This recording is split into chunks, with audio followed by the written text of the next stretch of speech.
कहानी है सुंदरवन जंगल में रहने वाले एक गरीब परिवार की, जो शौचालय में रहकर गरीबी की वजह से अपना गुजारा कर रहे थे। काफी देर से तेज बारिश हो रही है, अब मैं किस तरफ जाऊं? हमारा घर टूट गया है।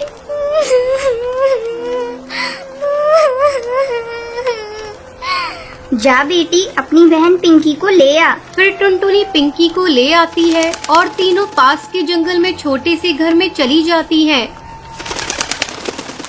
अब काफी तेज बारिश की वजह से और कमरा छोटा होने की वजह से उस कमरे में पानी आने लगता है। तभी उस पानी में सांप आ जाता है और पिंकी डर जाती है। तभी टूनी चिड़िया और टुनटुनी चिड़िया जल्दी से उस सांप को बाहर भगा देते हैं। फिर टुनटुनी रोते हुए कहती है,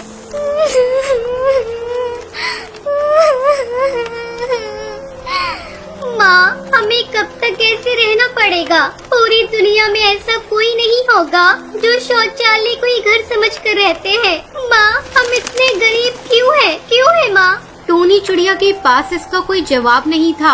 टूनी चिड़िया अपने बच्चों को मुसीबत में देखकर बहुत रोती है और उसके पास कोई रास्ता भी नहीं था। 1 साल पहले टूनी चिड़िया एक घर में अपने पति टुन्नू और दोनों बेटियों के साथ रहती थी। अचानक से पति की मौत के बाद टूनी चिड़िया अपनी बेटियों को जैसे तैसे करके पाल रही थी। तभी तेज तूफान आता है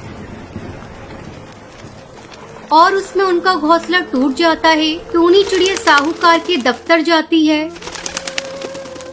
वहाँ पर बैठा मैनेजर कहता है, तो फिर आ गई, अब जाओ यहाँ से। यहाँ पहले से इतना सारा काम है और तुम बार बार आ जाती हो। ये सुनकर टूनी चिड़िया कहती है, ऐसा मत बोलिए साहब, काफी टाइम से मैं और मेरे बच्चे बिना छत के एक पेड़ पर गुजारा कर रहे हैं। तूफान, बारिश और जंगली जानवरों का भी खतरा है, तो आप हमारे घर को ठीक करवा दीजिए। अब कालू टूनी को वहाँ से भगाने के लिए वो उससे कहता है, हाँ अब जाओ यहाँ से, हम कुछ करते हैं, तुम परेशान मत हो। ये सुनते हुए टूनी चिड़िया वहाँ से चली जाती है। ऐसे ही 1 साल गुजर जाता है, लेकिन अभी तक इंश्योरेंस ऑफिस से कालू कौवे का जवाब नहीं आता है। अब टूनी और उसकी दोनों बेटियों का वहाँ पर गुजारा करना बहुत मुश्किल हो रहा था। तभी टुनटुनी चिड़िया कहती है, माँ, आप मुझे सरकारी दफ्तर बताइए, मैं जाती हूँ वहाँ पर। शायद मासूम चिड़िया को देखकर वो मेरी बात मान ले। अब टूनी चिड़िया अपनी दोनों बेटियों को लेकर उसके दफ्तर चली जाती है। तभी वहाँ बंटी कबूतर नाम का पक्षी बैठा हुआ था।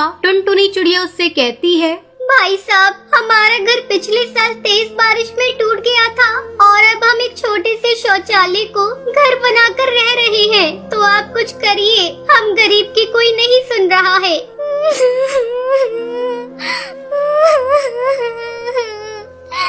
अच्छा ठीक है, अब रो मत, मैं ऑफिसर से बात करता हूँ। अब ज्यादा काम की वजह से बंटी कबूतर टुनटुनी चिड़िया की बात को भूल जाता है। ऐसे ही कुछ दिन गुजर जाते हैं। एक दिन बंटी कबूतर की माँ नदी किनारे पानी पी रही होती है। तभी बबली कबूतरी का पैर फिसल जाता है। तभी वहाँ टुनटुनी आकर उसे बचा लेती है। बंटी की माँ बबली कबूतरी उससे कहती है, बेटा, तुम इतनी सी हो, तुमने अपनी जान की परवाह नहीं की और मुझे बचा लिया। अब तुम्हें कोई भी मदद की जरूरत हो तो मुझे बता देना। फिर टुनटुनी चिड़िया उसके सामने रोने लगती है और उससे कहती है,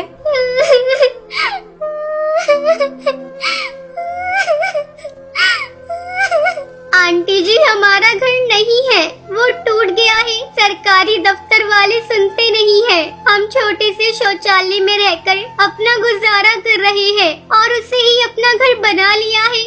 अब बबली कबूतरी घर जाकर बंटी कबूतर को सारी बात बताती है। वहीं दूसरी तरफ टूनी चिड़िया और उसकी बेटियां गरीबी से परेशान होकर फांसी लगाने वाली होती हैं कि बंटी कबूतर वहां आ जाता है और उन्हें बचा लेता है। तभी जल्दी से बंटी उनके टूटे घर को सही करवा देता है। ये देखकर टूनी और उसकी बेटियां बहुत ही खुश होती हैं। आंटी जी, शुक्रिया आपका, जो आपने हमें बचा लिया। उसके बाद बबली कबूतरी टूनी चिड़िया और उसकी बेटियों को काम पर लगवा देती है। फिर वो सभी एक साथ बहुत खुश रहते